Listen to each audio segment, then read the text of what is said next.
পিরিয়ডের সময় কোন স্যানিটারি ন্যাপকিন ইউজ করাটা সবচেয়ে বেশি ভালো হবে? স্যানিটারি ন্যাপকিন ইউজ করতে হবে এটা তো নিশ্চয়ই বুঝেছো, এবং আমার ধারণা দর্শকরা বুঝতে পেরেছে। এখন ওই আগের মতো কাপড় বা শুকনো কোনো কিছু ব্যবহার করা যাবে না, অনলি আমাদেরকে ইউজ করতে হবে প্যাড, স্যানিটারি প্যাড। কিন্তু বাজারে হাজারো রকমের স্যানিটারি প্যাড রয়েছে, তার মধ্যে অন্যতম বেস্ট আমার কাছে মনে হয় সেনোরা কনফিডেন্স, কেননা এটার মধ্যে কোনো সুগন্ধ, কোনো কিছু ফ্রেগ্রেন্স নাই। সো পারফিউমওয়ালা যে কোনো ধরনের প্যাড সেটা কিন্তু আমাদের স্বাস্থ্যের জন্য ক্ষতিকর। এটা আসলে ব্যাকটেরিয়া ইনফেকশনের চান্সটাকে বাড়িয়ে দেয়। সো আমরা যে কোনো ধরনের প্যাডই ইউজ করতে পারবো। বাজারে যে স্যানিটারি ন্যাপকিন প্যাডগুলো পাওয়া যায়, তবে তোমরা দেখে নিবে তাতে যেন কোনো ধরনের সুগন্ধি না থাকে। ওকে, আর কেউ? আপু আমি বলবো, প্লিজ। আমাদের যে পিরিয়ডটা হয়, পিরিয়ডের জন্য কি ব্যায়াম করতে হবে, আমাদের কোন ব্যায়ামটা করতে হবে? এক্সারসাইজ আসলে খুবই ম্যান্ডেটরি একটা জিনিস আমাদের সুস্থ থাকার জন্য, বেঁচে থাকার জন্য। পিরিয়ডের জন্য স্পেসিফিক কোনো এক্সারসাইজ নাই, বাট তোমার যদি হেভি ফ্লো হয়, পিরিয়ডের প্রথম যে 2-3 দিন হয়, সেই সময়টায় তুমি অ্যাবসের যে এক্সারসাইজগুলো আছে, মানে পেটের যে এক্সারসাইজগুলো আছে, সেই এক্সারসাইজগুলো একটু অ্যাভয়েড করবা। বাট তুমি আসলে এই সময় কোনো এক্সারসাইজ করতে পারবে না, এটা একেবারে ভ্রান্ত ধারণা। এক্সারসাইজ করা যাবে, ইভেন দো অ্যাবসের এক্সারসাইজ করা যাবে তোমার পিরিয়ডের শেষের দিকে যাওয়ার পর থেকে। ওকে, আমার মনে হয় তোমরা বুঝতে পেরেছো, তাই না?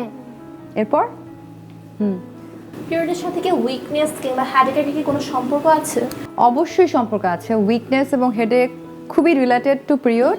তার থেকে বড় কথা হচ্ছে এটার সাথে খুব অবিচ্ছেদ্যভাবে জড়িয়ে আছে আমাদের খাবার। সো আমার সাথে যেহেতু পুষ্টিবিদ রয়েছেন, এই প্রশ্নটার উত্তর হচ্ছে আপু দেবেন। Okay, thank you so much.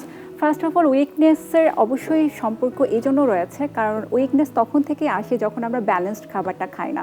Specially পিরিয়ডের সময় যেহেতু আমাদের ব্লিডিংয়ের মাধ্যমে অনেক ধরনের নিউট্রিয়েন্ট লস হয়ে যায়, এই জন্য ব্যালেন্সড খাবার ওই সময়টুকুতে আরও বেশি ইম্পর্টেন্স আমরা দিই। তো ব্যালেন্সড খাবার বলতে কি বোঝায়, আমরা সব কিছুই খেতে হবে কিন্তু টাইমলি খেতে হবে। ফাস্টেস্ট অ্যাবজর্পশন আর ওয়েট লক টেকনোলজি নিয়ে এলো নতুন সেনোরা কনফিডেন্স। পিরিয়ড হ্যান্ডেল করার জন্য 12 ঘন্টার নন স্টপ প্রোটেকশন। দুনিয়াটা তোমার প্লেগ্রাউন্ড, প্লে উইথ কনফিডেন্স।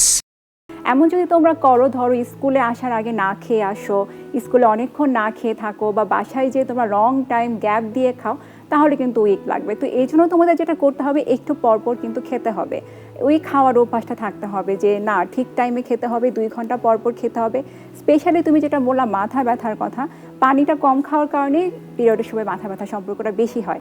পানি কিন্তু আমরা অনেক সময় দেখা যায় বিভিন্ন ক্লাস থাকে, তোমরা টাইম পাচ্ছ না, বা হচ্ছে যে অনেক পড়ার প্রেশারে হয়তো বা করতে পারছো না, বা মনে হচ্ছে যে না পিরিয়ড নড়াচড়া করবো না, ভালো লাগছে না। তো ওই ক্ষেত্রে যখন তোমরা পানিটা অ্যাভয়েড করো বা বাথরুমে যেতে হবে, ওই কথা চিন্তা করে যদি তোমরা পানি খাওয়াটা অ্যাভয়েড করো, তখন কিন্তু এই যে মাথা ব্যথার প্রবলেমটা হয়, উইকনেস হয়। আর স্পেশালি যেহেতু ব্লিডিংয়ের মাধ্যমে আমাদের বডি থেকে অনেকটুকু আয়রন চলে যায়, আমাদের হিমোগ্লোবিন লেভেলটা ফল করে, আমাদের ব্লাড প্রেশার লো হয়ে যায়, এসব কারণে কিন্তু আমাদের উইকনেস হয়। তো যার কারণে একটু পরপর খেতে হবে, সব কিছু খেতে হবে, কোনো কিছুকেই বাদ দেওয়া যাবে না। মাছ, মুরগি, দুধ, ডিম, শাক, সবজি সব কিছুই খেতে হবে। আমি একটু প্রশ্ন করি ওদের হয়ে। ও যেমন বলেছে যে ওর হেডেক হচ্ছে বা উইক অনেক বেশি, খেতে হবে, কিন্তু কোন ধরনের খাবারগুলো খেতে হবে? একটু পরপর যদি ওরা জাঙ্ক ফুড খেতে থাকে, কোক খেতে থাকে, বাইরে যে খাবারগুলো পাওয়া যায় সেগুলো খেতে থাকবে, তাহলেও কিন্তু আরো বেশি উইক ফিল করবে। আপু কোন ধরনের খাবার খাওয়া এই জন্য অবশ্যই তোমরা হেলদি স্ন্যাক্সকে বেছে নেবা, যেমন হচ্ছে বাদাম, খেজুর, তোমরা একটু কলা খেতে পারো, বা যে কোনো ধরনের ফ্রুটস তোমাদের ব্যাগে রাখতে পারো, পেয়ারা, আমড়া, যে কোনো ধরনের ফ্রুটস। এখন তো আমাদের সবসময় যে হাই ক্যালোরির ফ্রুটস লাইক বেদানা খেতে হবে, আঙ্গুর খেতে হবে, নট লাইক দ্যাট। যে কোনো যেটা সিজনাল ফ্রুটস, সে ধরনের ফ্রুটস তোমরা খেতে পারো, নাটস রাখতে পারো, তাহলেই কিন্তু ওই যে বাইরের যে জাঙ্ক ফুড, সেটা খাওয়ার যে অ্যাপেটাইট বা ক্রেভিংস, সেটা কিন্তু চলে যাবে।